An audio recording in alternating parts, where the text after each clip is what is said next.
This is one of the best anti-meta teams that you can use in Fossil Cup, and overall you can tell that Macargo is gonna lead effectively with those Incinerates, able to get to its pretty nice nukes or the Rock Tomb for the debuff in a pretty nice way as we are starting off the video with that overhit on Ludicolo. Let's keep going at it now with a Rock Tomb, which we're trying to go on that Lantern. Of course they're not gonna shield here, and now Braxis can come in with its heavy confusion. This is absolutely the key with Braxis. You need to switch in there with this Pokemon when you have the shields, because this one can still beat down a whole Lantern, and you're not gonna see that in action on the first battle, but later on as well. I'm telling you, Braxis is an absolute beast. We might go down here to the Lantern, but still we have already done our job, since now we can easily wall them down with our Jellicent.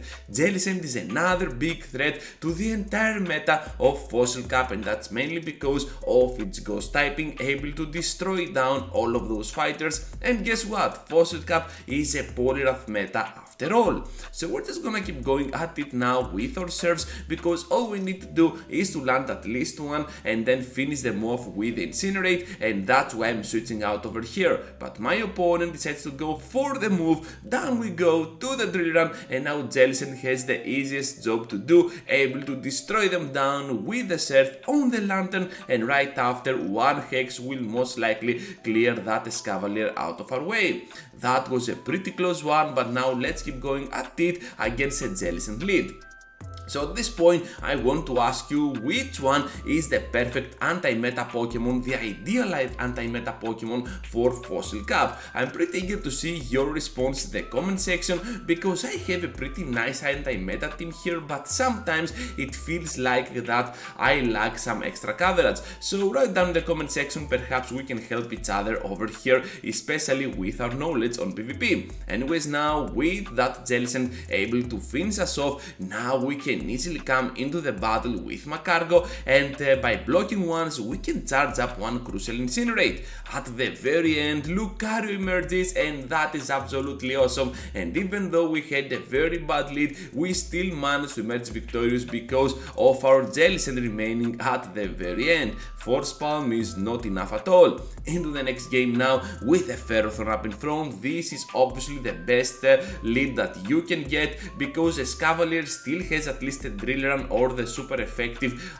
counters to throw, but Ferrothorn not so much. It is gonna struggle a lot. So with that in mind, we're just gonna have a little bit of extra fun against this Feraligatr, as our Braxis is gonna do extreme damage with its confusions. By blocking here, we can kinda guarantee the farm down, so this is why I enjoy using Braxis, even against its counters. And to be honest, Shadowclaw Feraligatr is a big counter to us. We can still farm them down completely because of our crazy attack stat. Now the battle is definitely not over yet. Our opponent still has a Shadow Poliwrath at the very end, which can debuff us a lot. I'm trying to get here on the Shadow Ball, but for some reason I get a little bit too late there. I was trying to overfarm for no reason at all, and we end up getting debuffed twice. This means now that the Shadow Ball can easily be taken by this Poliwrath, and all we need to do is to finish them off with the Surf.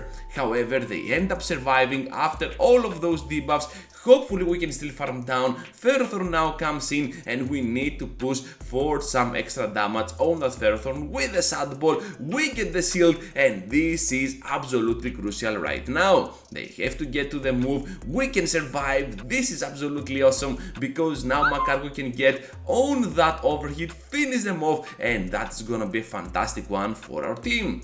Into the next game now with the Lucario lead. This is absolutely a playable one even for the Lucario, and as you can see here, they can still get to a charge attack. However, since they are staying in, I'm expecting a Poliwrath at the back, and they manage to bring him into the fight immediately right after they throw the close combat with Lucario. This is absolutely awesome. I was expecting the switch, to be fair, and Braxis can easily farm down in the process. So those Psychic Fangs now are gonna do extreme damage on whatever comes into the battle, since they're getting back-to-back debuffs and damage. So in the process, we managed to get both of them shields out of the way with Lucario. scenario. This is a Pokemon that I was not expecting at all to emerge, but it is what it is, and since Pelipper is their final Pokemon, they immediately back out.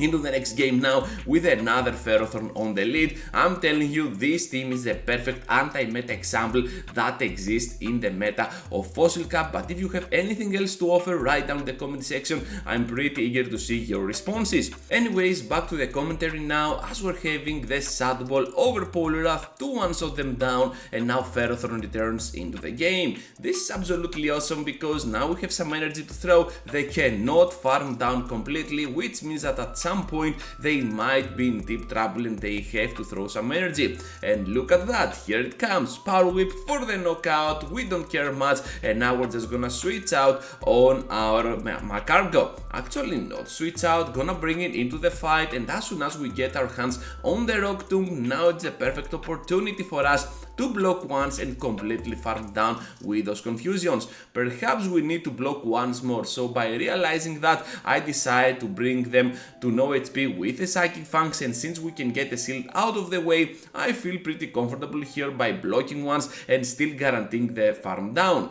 Doesn't matter that they get on the surf, we can still get our hands on a Psychic Fangs to drop them very low, and at that point they realize that they have to block no matter what, and guess what, they back down. So that is gonna be another huge victory for our team.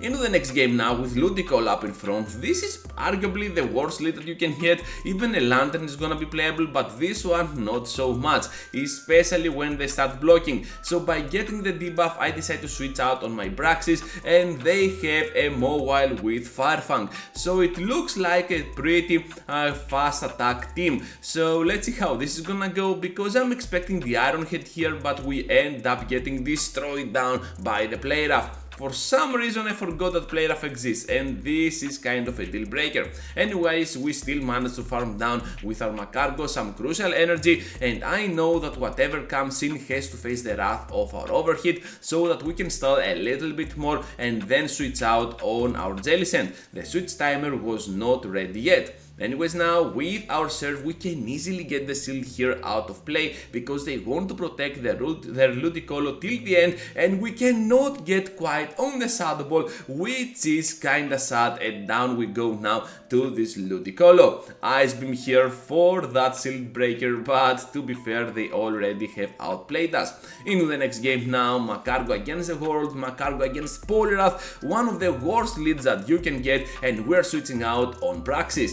This is what I was talking about at the early parts of today's content. Lantern is a core breaker for our backline, and obviously for our Magcargo up in front, and we're facing it with a water type Pokemon. However, after a few of those Psychic Fangs, we might actually drop them to no HP. Look at how easy it is for us to block twice, flip around that very bad lead that we had against Poliwrath, and now perhaps we can actually have a chance over our opponents.